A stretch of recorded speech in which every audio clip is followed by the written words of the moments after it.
நாடாளுமன்ற தேர்தலில் கூட்டணி இல்லை, யாருக்கும் ஆதரவு கிடையாது, நானும் போட்டியிடலை அப்படின்றத சொல்லியிருக்கேன். பார்த்தேன் அவர் அறிக்கையை முழுசா பார்த்தேன். தெளிவான முடிவை எடுத்திருக்கிறார், தெளிவான அறிக்கை.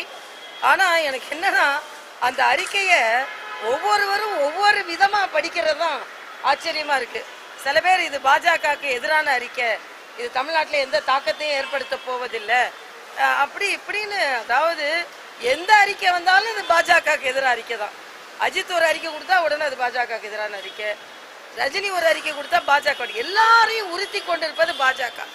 அதாவது ஒரு யானையை நிறுத்திட்டு இது என்னவா இருக்குன்னா ஒருத்தர் என்னென்னலாமோ சொல்லுவாங்க, அது மாதிரி அவரோட அறிக்கையை எப்படி எல்லாமோ உருவகப்படுத்த முடியுமோ அவ்வளவு உருவகப்படுத்துகிறார்கள். என்ன பொறுத்த மட்டும் அந்த அறிக்கை அவரது ஒரு நிலைப்பாடை எடுத்திருக்கிறார், தெளிவான நிலைப்பாடை எடுத்திருக்கிறார். இதுல எந்த விதத்திலும் பாஜகவிற்கு இது எதிராகவோ இழப்பையோ ஏற்படுத்த போவதில்லை. சில பேர் தாக்கத்தை ஏற்படுத்தாது என்று திருமாவளவன் போன்றவர்கள், என்னை பொறுத்த மட்டில் இது எங்களுக்கு ஆக்கத்தை ஏற்படுத்தும். ஏனென்றால் அவர் தெளிவாக சொல்லி இருக்கிறார், மத்தியில் நிலையான ஆட்சி, பலமான ஆட்சி, அதை யார் கொடுத்து கொண்டிருக்கிறார் எல்லாருக்கும் தெரியும். அதே மாதிரி நதிநீர் பிரச்சனை, நீர் பிரச்சனையை யார் தீர்க்கிறார்களோ அவர்களுக்கு என்று சொன்னால் உடனே பாலகிருஷ்ணன் போன்றவர்கள் பாஜகவை தான் சொல்றாங்க, பாஜகவை தான் சொல்றாங்க. 70 வருஷம் ஆகி தமிழகத்திற்கான நதிநீர் பிரச்சனையோ குடிநீர் பிரச்சனையோ காங்கிரஸ் போன்ற கட்சிகள் தான் தீர்க்கவில்லையே தவிர இன்று கோதாவரி போன்ற நதிகளை கூட கொண்டு வருவதற்கான முயற்சிகளை மேற்கொண்டு வருகிறோம். அதனால இதை ஆளுக்கு ஒரு கருத்தாக சொல்கிறார்கள். எங்களை பொறுத்த மட்டில் எல்லாமே ஆக்கப்பூர்வமான நடைமுறை தான், நேர்மறையான கருத்தாகவே நான் இதை எடுத்துக்கொள்கிறேன்.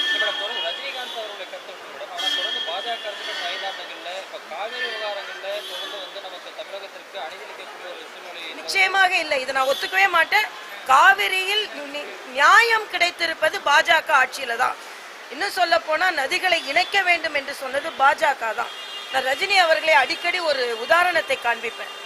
மரியாதைக்குரிய வாஜ்பாய் அவர்கள் நதிகளை இணைக்க வேண்டும், அதுதான் நதிநீர் பிரச்சனைக்கும் நீர் பிரச்சனைக்கும் தீர்வு என்று சொல்லும் பொழுது உடனேயே அந்த பணம் பெரிதல்ல, ஆனா கொள்கை ரீதியாக அதற்கு ஒப்புக்கொண்டு 1 கோடி ரூபாயை அவர்கள் அளித்தார்கள்.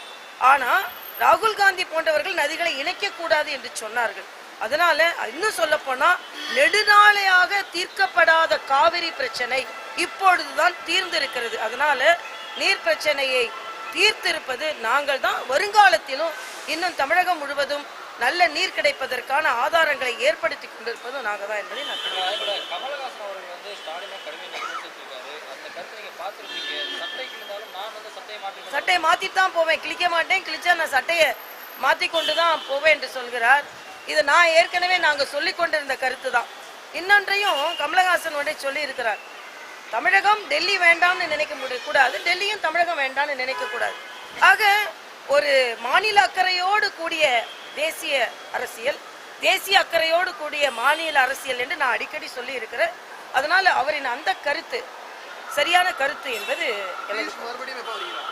பியூஷ் எப்போ வருகிறாருன்னு நான் உங்களுக்கு தெளிவாக சொல்லுவேன். இப்போதைக்கு அவர் வருகின்ற திட்டம் இன்று இல்லை, நேரம் ஆயிடுச்சு, போயிட்டு வந்து நான் உங்களுக்கு